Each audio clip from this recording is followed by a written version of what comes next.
Bienvenue dans ce nouveau numéro d'actualité internationale. Les négociations entre le gouvernement congolais et l'AFC M23 ont repris dimanche à Doha, au Qatar, alors que les affrontements s'intensifient dans l'est de la RDC. La relance du processus diplomatique se déroule sous la haute tension au milieu d'une situation humanitaire préoccupante. J'espère Hangui pour plus de détails.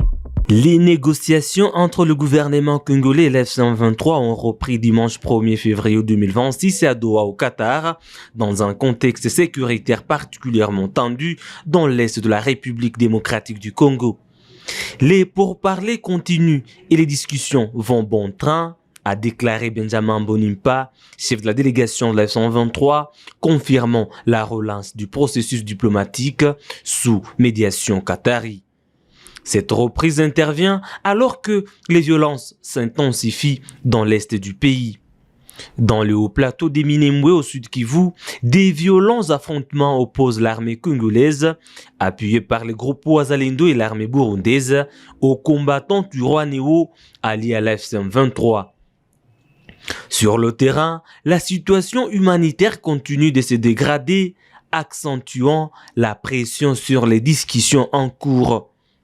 Parallèlement aux négociations de Doha, le président Félix Tshisekedi a réaffirmé sa volonté d'un dialogue national inclusif tout en posant des conditions strictes.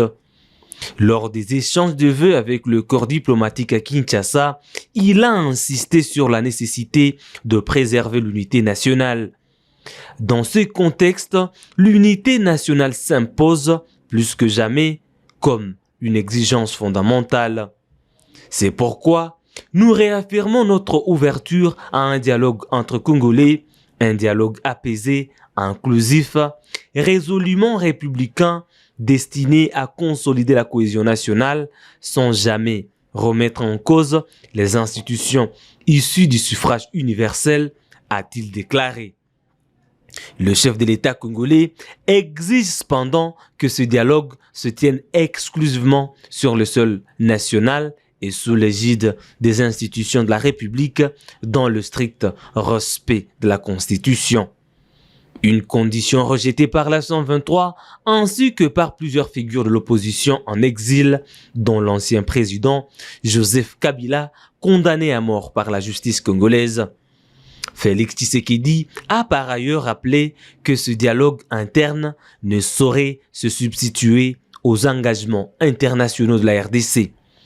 Il ne peut pas être invoqué pour relativiser une agression ni pour diluer des responsabilités établies, a-t-il martelé.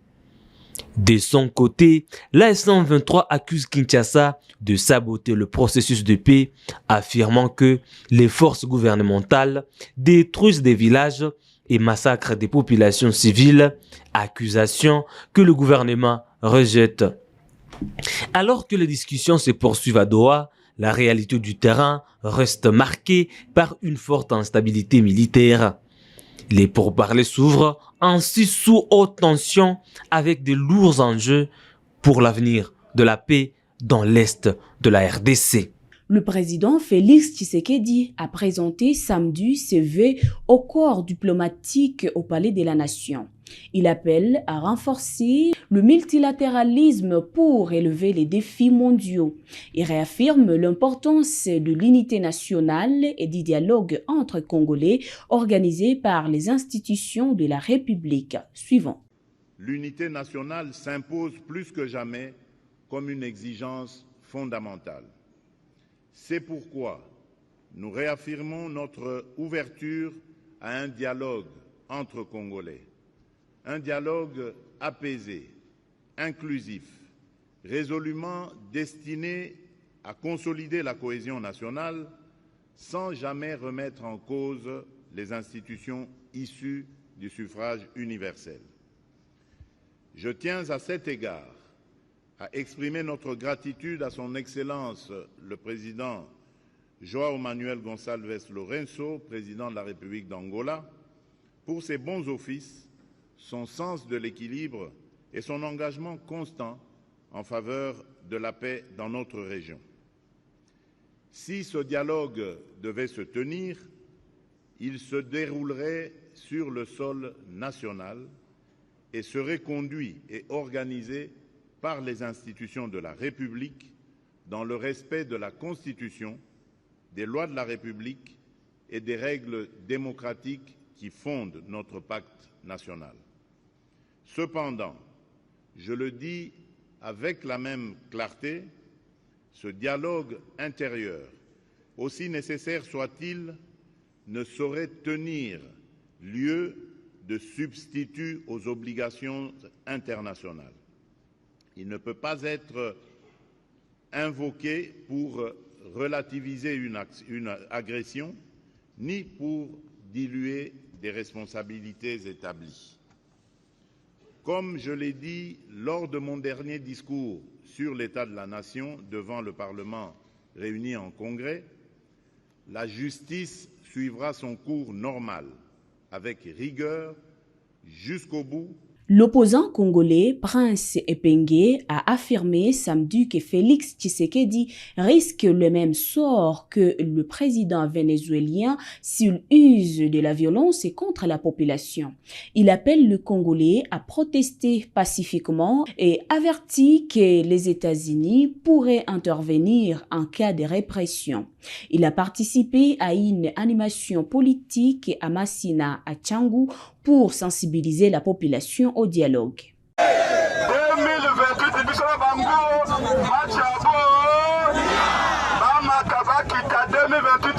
élection à liberté. Message Ali, on a éliminé nos brevets dans la Libata Mboka. Américain balobi boye. Donald Trump balobi boye. Congolais nyoso alingi ko bimananzela pona douane ye abimananzela ya liberté. Congolais so yiko sala marche abimananzela ya liberté. Soki régime ya M. Félix Tshisekedi abeti masase, Amérique koya kolongola ya liberté. D'abord à partir à l'élo, bana ya lamu, Congolais nyoso alingi ko bimananzela pona douane ye abimananzela ya liberté. Congolais so yiko sala marche abimananzela ya liberté. Soki régime ya M. Félix Tshisekedi abeti masase, Amérique koya kolongola ya liberté. Le Sénégal rejoint l'initiative Tariq Maka pour faciliter le parcours des pèlerins. Il devient le 10e pays africain et le 9e au monde à en bénéficier. Une délégation saoudienne conduite par le vice-ministre du Hajj est en visite à Dakar pour officialiser cette coopération. Je me réjouis beaucoup de cette visite d'une délégation de très haut niveau de l'Arabie Saoudite. Comme vous avez vu, c'est une délégation qui est très forte, représentant beaucoup de ministères du Royaume d'Arabie Saoudite, représentant le ministère qui s'occupe du Hajj et de la Umrah et d'autres départements ministériels, bien entendu.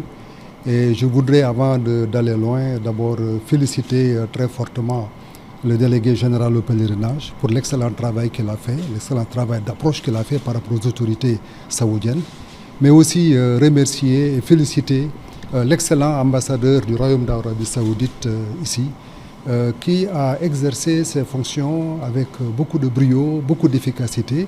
Et je pense que le résultat qu'on a aujourd'hui montre vraiment à quel point il s'est engagé à trouver, n'est-ce pas, ce qui a été fait avec ce Tariq Maka, qui va placer le Sénégal parmi les 9 pays au monde qui vont bénéficier d'un mécanisme spécial de traitement des pèlerins, qui va donc faciliter le pèlerinage, faciliter le voyage des pèlerins, leur installation et aussi l'exécution des rites qui sont attendus pour ce pèlerinage.